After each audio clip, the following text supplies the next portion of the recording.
Hi, so in this video we're going to be looking at this particular code behavior where the user is expected to enter a number and we tell the user whether the number is positive, negative or 0. Alright, so let's get started with the coding. Alright, so since I want to capture an input from the user, I can declare a variable, okay, integer num, and then I will prompt the user to enter a number here.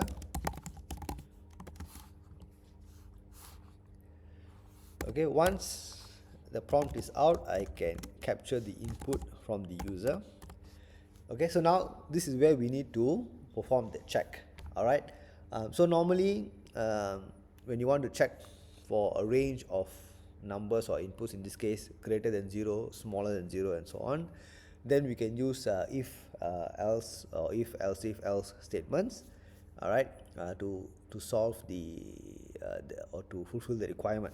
Okay, so what I'm going to do is I'm going to say if num is greater than 0, alright, then we say cout,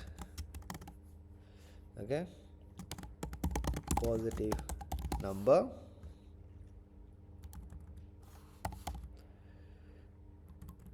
alright, else if num is smaller than 0, okay, we say cout negative number. Okay, so if it is not greater than 0 and it's not smaller than 0, then it is equals to 0.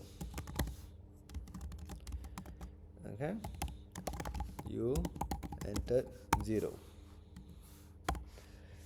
Alright, so basically it is a fairly simple code. The first if checks if it is a number greater than 0, else I'll check if it is smaller than 0. So if it is not greater than 0 and it's not smaller than 0, then it has to be 0. Alright, so let's run the code over here. So let me key in a number 7. So it says positive number. Let me run it one more time. Say negative 2, negative number, and finally I'm going to put in 0 and it says you entered 0. Alright, so you can see how we can create a simple code over here just to check whether the number is positive, negative or 0. Alright, thank you for watching. I'll see you in my next video.